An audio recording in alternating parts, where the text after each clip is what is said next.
right now on ABC 15 Arizona at 6. He backed up and hit them again. A mother and her daughter intentionally hit by a truck. He just looked very, just blank stare. Why the driver says he did it.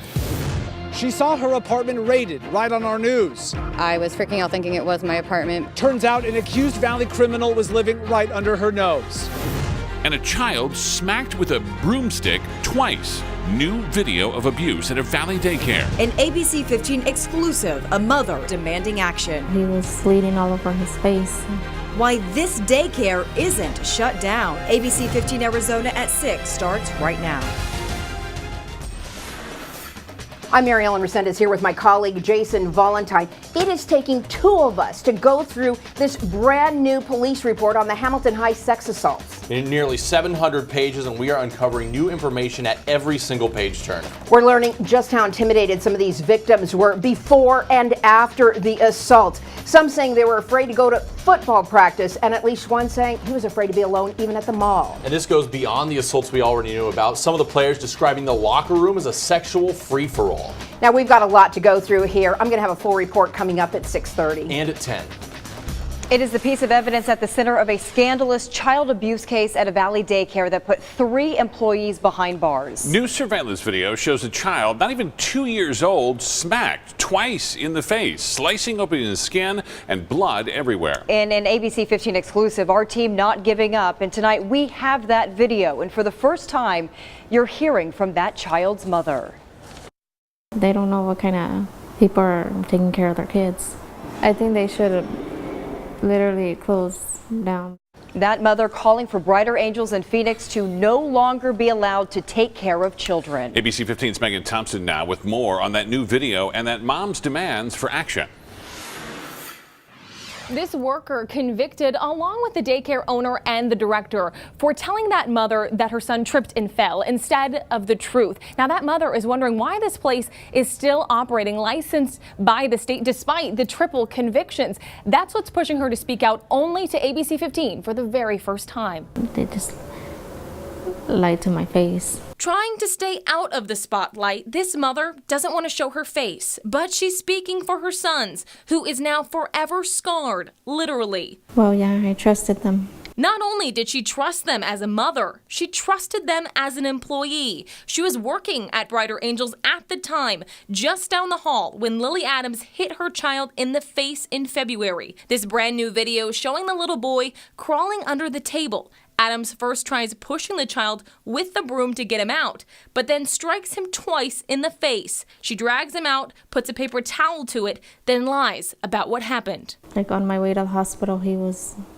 bleeding all over his face and kept turning back and asking him if he please don't go to sleep. He's okay now, but that mother now wondering why this facility is still open, allowed to care for other children when they failed hers. The owner, Ruben Sandoval, convicted of covering up abuse in Phoenix City Court, a misdemeanor just last month. No matter what, the licensee has rights, and so we have to do an investigation to figure out whether the allegations are true or not. Colby Bauer works at the Arizona Department of Health Services, who licenses these facilities. He says they go off of violations when making a decision to pull a license, not necessarily a court conviction. And Bauer says it takes time. Despite the video evidence, licensees like Brighter Angels have the right to dispute or even appeal violations. People appeal speeding tickets where they're on the radar and the police officers there. So it's just a right people have to do, and so we have to go through that. But waiting is concerning for this mother who knows there are other kids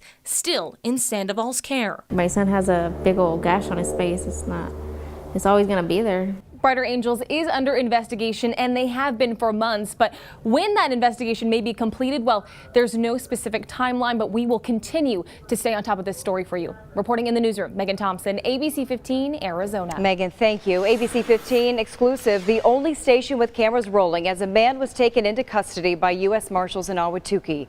A mother watching all of these events unfold online.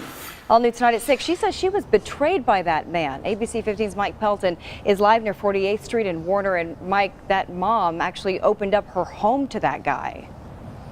Well, Stephanie, that woman tells me she gave him a place to stay over the past several weeks, never knowing police were looking for him. Now, just in the past half an hour, I got a look at the aftermath inside her apartment. You can see items strung about. Now, as police were inside, she happened to see authorities descend on her apartment live online, telling me she was at work, shocked when she turned to the ABC 15 Facebook page. I went into a full-blown anxiety attack. I have really bad anxiety and PTSD, and I almost blacked out at work. Deanna Pallenbaum tells me that's because she saw in real time police descending on her apartment on the ABC 15 Facebook page. She first thought her 3-year-old son, home with a babysitter, was in trouble. She later learned police there for her other temporary roommate. I was told that he was wanted for armed robbery. He never told me anything. The U.S. Marshals, along with other agencies, arrested 22-year-old Jason Simpson at the Array South Mountain Apartments. Surprise police say he's a suspect in 2 armed robberies of convenience stores in October. I trusted him because he didn't show me anything to not trust him. A witness shared this video with us. You can see a hole in the window of the upstairs unit. Police tell us they used a flashbang. The neighbor below heard it. I don't want to cuss on camera or anything, but I'm just like, man, what's going on right now? I got to get ready to get up out of here. Simpson now in custody. Deanna says he told her he was on his way to California. After meeting him through a mutual friend, she gave him a place to stay for the past 3 weeks. Extremely betrayed. I don't think I could ever look him in the face, ever. Now tonight, it's all quiet out here once again. Meanwhile, DPS tells me during this process, a law enforcement canine bit 2 troopers in the arm. They are expected to be okay. For now, we're live in Ahwatukee tonight. Mike Pelton, ABC 15, Arizona. Thank you, Mike. We got some breaking news out of San Francisco. A verdict in the Kate Steinle murder case. It is a case that became a flashpoint in the immigration debate during the presidential campaign. A jury saying Jose Inez Garcia Zarate is not guilty, hours after they asked to see the gun used in the shooting. Zarate, an undocumented immigrant, had been deported 5 times and was wanted for a 6th deportation when Steinle was gunned down 2 years ago because of a sanctuary city law. The sheriff's office released Garcia Zarate despite the feds' request to detain him. He always said the shooting was an accident. Justin, the CEO of Massage Envy, writing a letter after at least 180 reports of sexual assault surfaced against employees nationwide. In that letter, CEO Joseph Magnaca says he's sickened and so disheartened by the recent stories, saying the company is double-checking backgrounds and training of employees. Here in the Valley, 2 Massage Envy workers have been convicted of sexually abusing clients in the last 2 years. A man left asking what happened to his luggage after flying out of Sky Harbor. David Lake says he checked his bag curbside at Sky Harbor on Monday. When he got to Seattle, he thought the bag felt a little light at his hotel. So he opened it up, noticed some random items missing, a hat, jacket, other clothes, and it looked like the whole bag had just been thrown around. Yeah, I'm very mad and pretty upset. You know, you feel violated when someone goes through and takes stuff that doesn't belong to you. It's not the end of the world for me, is that, you know, I'm going to be able to recover from it, obviously, but it's a few $100s worth of clothing that I'm going to have to replace. David filed a report with Phoenix Police. No word yet on what happened to the items. All right, John Patrick in for Amber Solons with your most accurate forecast today. That cloud cover holding strong with us this afternoon. So was that high pollution, very evident on our time-lapse camera throughout the afternoon today, looking off to the west. That air quality advisory is going to last really right on through the night and in through your day tomorrow, all the way through Friday at 9 p.m. So any outdoor burning certainly not recommended over the next couple of days, and neither is that outdoor activity if you have those upper respiratory issues. We'll let you know when these skies finally clear and have some cooler temperatures in that 7-day forecast. We'll show you that coming up here in just a bit. All new at 6, take a spin through downtown Tempe and you're going to see all ASU pride all over the place. Yeah, from people wearing ASU gear to signs promoting team spirit. But what happens to those banners once they're taken down? ABC 15's Justin Pizzero with a scoop on how the banners live on long after they're removed. There is no doubt you're in Sun Devil country. It's pretty much spelled out for you. Hundreds of banners lining the streets of the ASU campus in Tempe. They tout school spirit, and of course, you can't miss Sparky the mascot. ASU pride certainly is not going anywhere, but the shelf life for a banner, not nearly as long. See how straight I can go across. So some of those old banners come here to Fabric in Tempe. Ryan McAllister works with the Centers for Habilitation, a program giving people with disabilities a job. They work together with the college to give these banners a second life. Today they're being cut and then sewn into tote bags. It's something you don't even think about. I'm sure everybody sees them and nobody really thinks about what's going to happen with them. The program is certainly helping the city of Tempe reach its goal of having 40% of what could go into the landfill diverted to other uses. Isn't that wonderful? Braden Kay heads up Tempe's sustainability program. You could really say he lives it. His wallet, belt, all made from recycled tires, even his socks, recycled material. It's not just about having nice looking things anymore. It's about using your purchases to express who you are as a person. Braden says turning banners into tote bags is just one example, since the plastic billboards could sit in a landfill for decades, never breaking down. Instead, one banner can produce dozens of reusable bags. When we all get together and pair creativity with waste materials, that we can create great things. In Tempe, Justin Pizarro, ABC 15, Arizona. I'm Cameron Polum. A Phoenix church is out nearly $8,000 after thieves pull off a brazen heist to steal 2 AC units from their roof. We'll tell you how they did it coming up. Getting a pet for Christmas? So warning tonight about buying online. Joe lets you know the scams and how to protect yourself. Well, a rough showing for the Cardinals in London this year. Lost their quarterback, lost the game by 33 points. So can the Cardinals exact a little revenge this Sunday against the Rams?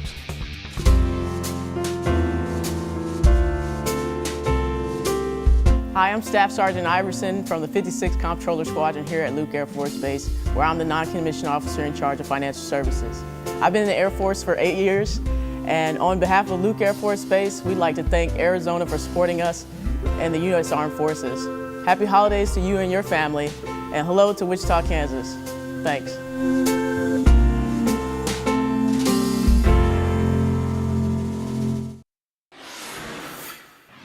The first thing that comes, how can we survive this?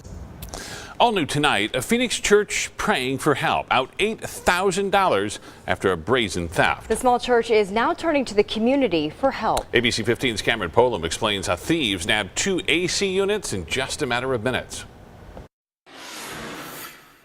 You don't take from someone else's table to fit your table. Pastor Daniel Barajas of Aposento Alto Church off 43rd Avenue in Osborne is at a loss this morning. We're here to serve the community, and now we got these ACs units, not only 1 but 2, that they were just stolen from us. We had no idea what was going on. We just thought they were trying to break into the building. J.C. Kanua says he was at the church around 7 that evening when he first heard a loud bang coming from the roof. It took me a minute to realize what they had stolen until I started looking up in the roof. What he realized was an entire AC unit was missing. Police believe the thieves just basically unbolted the AC unit and then lowered it down to a truck below. Little did he know later that night while he slept in the basement, the thieves would return, snatching a second AC unit in the cover of darkness. They did it in such a fast time, so they knew what they were doing. But what they were really doing was stealing from a source of hope and a community who can't afford an $8,000 bill. It can sit anywhere from 6 months to a year. I mean, it's donations. Both AC units cool the youth ministry classroom, rooms where children come to study for school and learn the Word of God. And while anger was his first emotion, Pastor Barajas says it is the Word of God he leans on in these moments. It really does affect not only the building, but the whole community. In Phoenix, I'm Cameron Polum, ABC 15 Arizona. It's a dilemma for a lot of parents. What age do you give a child a smartphone if you give them one? Wait until 8th, a national movement. It's growing in popularity, and it asks parents to pledge to not give their kids smartphones until they're in the 8th grade. The organization says smartphones can be addictive and distract kids in school. The group hoping to expand and have parents take that pledge in every state. All new tonight at 6, one Christmas tree farm is using the holidays to teach an important lesson. Willow Farms in Ohio is an extension of a local school that works specifically with students on the autism spectrum. 17 students and 11 teachers run this small business. We have seen students that hated coming to school, that didn't want to do anything, and now they're flourishing. Instead of a classroom, this is where the students spend their school days, building, problem solving, and spreading a whole lot of holiday cheer. ABC 15 Sports, sponsored by Sanderson Ford. Well, the last time these two teams met, it was in London, and the Cardinals' 10-hour return flight probably felt more like 20. It was an ugly showing against the Rams. 33-0 was the final. Worst regular season loss in 5 years, and the Cardinals had a total of 25 yards rushing. It was a beatdown as big as Ben. But this time around, it won't be overseas. It'll be smack dab in the middle of the Red Sea. London game was, it wasn't pretty. I mean, the trip was fantastic. Everything was great except for the actual game. And, we have to actually show up and play football on Sunday if we want to compete against a really, really good football team. The rematch will kick off Sunday afternoon in Glendale. And guys, if they have any shot at the playoffs, they have to win on Sunday against the Rams. The rallying cry, remember London. Remember London. If you look over at the In the Hunt column, they're way down there, bottom small print, a bunch of asterisks. So there is a shot. Yes. They're the barely hanging on column. Yes. I do like the optimism. All right, guys. Meanwhile, the streak continues for us. 99 days now, no rain here in the valley, at least right there at the airport. I know some neighborhoods around town have picked up a little bit of rain here over the last couple of months, but where it counts at Phoenix Sky Harbor, no measurable rain all the way from September, October, and right on through the month of November. The last time that happened for these 3 months, all the way back in 1938. Temperatures right now dropping down into the low to mid 70s for most of us. Right there at the airport at 73 degrees. Goodyear and Scottsdale, you're hanging on right around 72. Light winds and those cloudy skies sticking around for us as well. That's going to be the case really right on through the night, and that means a pretty mild one in store for us. I mean, we're only going to drop down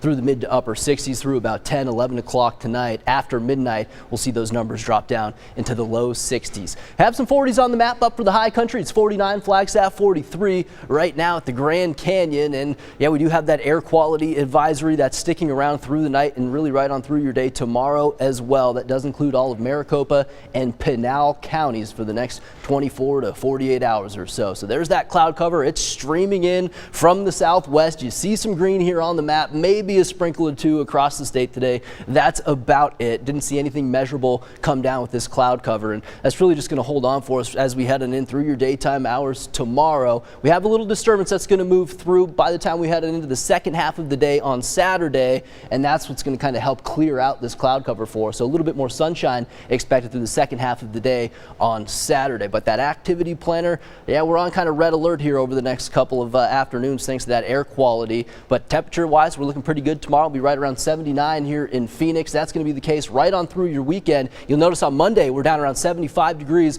We'll let you know if that's part of a more substantial cool down. Your 7-day forecast is coming up. Pictures are great, but are you getting what you're paying for? Coming up, Joe's going to let you know how to protect yourself and your cash when buying pets online. And not mincing words, one neighborhood's creative way to stop speeders. And join us tonight for the wonderful world of Disney magical holiday celebration. Julianne Hough, Nick Lachey, Ciara, and of course, all of your favorite Disney characters. The magical event starts tonight at 8 right here on ABC 15 Arizona. Oh, you know this has hit you. Sometimes that image of a new puppy under the Christmas tree, it's better than reality. No, it's reality's always amazing. Puppy under, it's so sweet. Yeah, see, you've been taken in already. You've gotten it. Tonight, Joe's going to let you know the steps to take to protect your money and also how to protect yourself when you're buying a pet online.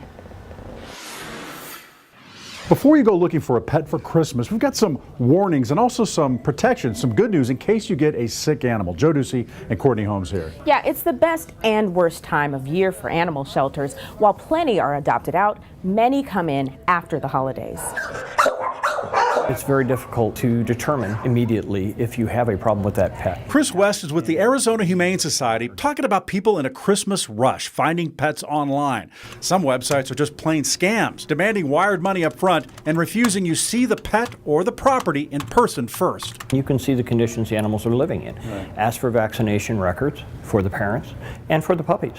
Even if a seller lets you meet a dog, West says he's seen too many with serious health problems like parvo and distemper. You can ask for a breeder's license, but West calls a lot of these backyard breeders. And they don't subscribe to licenses or anything else. Now, if you buy from a store, there is protection, a pet lemon law. You have 15 days to prove your pet was sick when you bought it and 60 days to show it has a hereditary health condition. You can then get reimbursed for treatment, exchange the pet, or return it. West has a better idea. Adopt, not shop. With the Arizona Humane Society, you could take back an animal anytime after adoption, just in case it doesn't work out with your family. Yeah, and remember, the Maricopa County Animal Shelter is overflowing with pets that need good homes. You can go to the Let Joe Know Facebook page for more on both of them. All right, it is the giving season, and Facebook just got rid of a transaction fee if you donate to nonprofits through its website. But there will still be fees on fundraisers set up by individual people. Facebook is also creating a $50 million fund to match donations made on the site. Our top stories coming up at 6:30, including a mother and daughter run down outside their Valley home. The community effort to keep the driver from escaping. Hundreds of firefighters from all over the valley are in Peoria today, honoring and celebrating the life of the Daisy Mountain fire captain. I'm Sonu Basu. I'll have the story coming up. Making a difference around the holidays, the special gift one Valley woman will never forget.